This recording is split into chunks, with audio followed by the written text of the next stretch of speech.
Celsius reported earnings before the market opened on Wednesday, and results weren't very good. Now, this was actually something that we expected. They had given a lot of warnings that there was going to be a big impact to destocking, or basically reducing the amount of inventory that their biggest distributor has. That's Pepsi. They keep talking about this on the conference call that, hey, our biggest distributor is optimizing their business. We all know who that is. That's Pepsi. This has been coming for quite a while. It's something that we're probably going to see a little bit of impact even into the fourth quarter.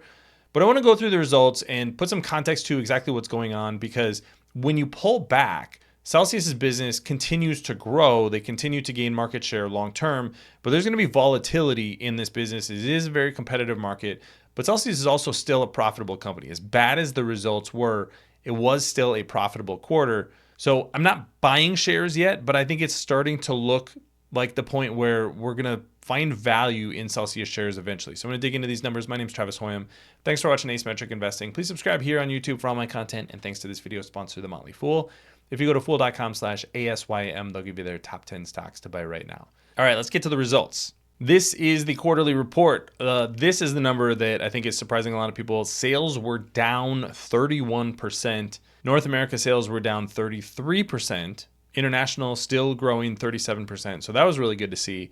And then net income dropped 92%. Like I said, still profitable at $6.4 million worth of net income. But the numbers overall, just not very good. I mean, there's really no getting around that. For context, what they said is our largest distributor had a decline in revenue of $123.9 million for the 3 months ended September 30th, 2024. And that's related to their inventory optimization. So that's Pepsi over ordering a year ago and now adjusting this year. This is something that happens all the time with consumer goods or companies that are making hard goods products, where when you're expanding your distribution, your customers are opening more stores. All these things are good because you're just filling shelves. So in the Celsius supply chain, you're filling shelves at your co-packers. That's the companies that are actually mixing beverages, filling bottles. They need to have product to get to the distributor. The distributor then needs to have product. Then the retailer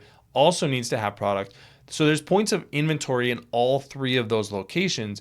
When these companies were growing, when Celsius was growing like crazy, over 100% a year, Pepsi is just worried about keeping up. So they're ordering as much as they can. Seems like they definitely over-ordered. Now they're optimizing that. And what management is talking about is, are we having a one-to-one relationship between what's going into the channel, so meaning into the distributor, and then what's going out of the channel, so out of the retailer? And they're getting closer to that one-to-one relationship. One of the interesting comments on the conference call was, depending on how the quarter goes, you could have either more destocking, so more reduction in inventory for Pepsi, but if sales picks up and people are shopping more in the fourth quarter because it's the holiday season, and that normally is what happens. This is one of the things with retailers right now. A lot of them are talking about the fact that shopping habits have gone back to where we were more in the 2010s rather than what happened in 2020 to 2023, where sales were kind of spread out all throughout the year. But typically you would have more of a spike in the holiday season. You would have a spike for back to school. Depending on the products that you're selling, there's going to be a lot of seasonality.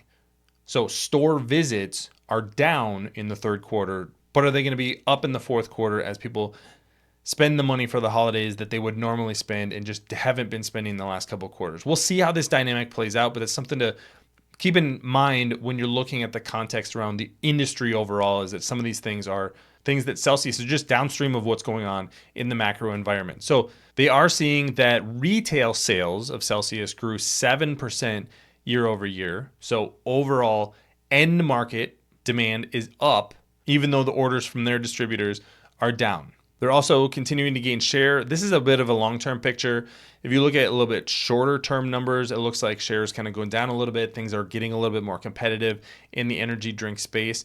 Not something I'm super concerned about on a month-to-month basis, but worth keeping an eye on what that trend is. Is this going to go from 11.6% to 15% over the next 3, 4, 5 years? That would be great for Celsius and would drive continued growth. And we are seeing signs that some of their more direct relationships are continuing to grow. Costco sales increased 15%, Amazon increased 21%. So there is still growth and demand there. It's just a matter of what was priced into the stock and what were those expectations versus what was actually reported in this quarter.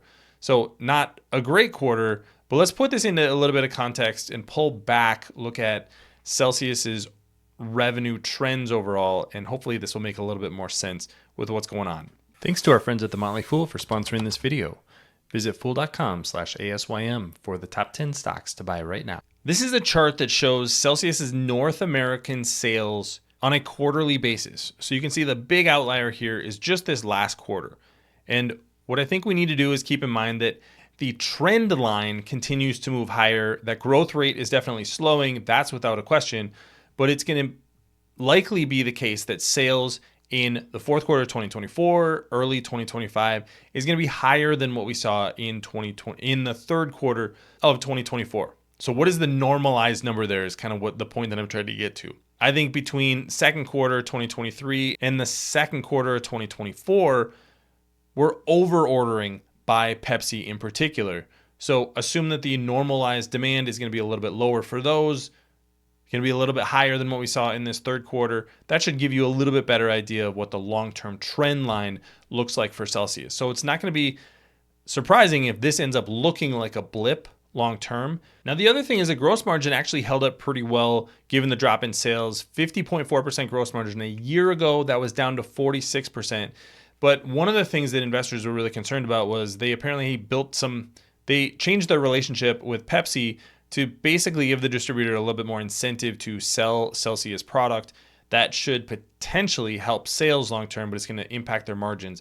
That was partially offset by cost reductions in some of their input costs. So things like aluminum, cardboard, freight is another one that is coming down.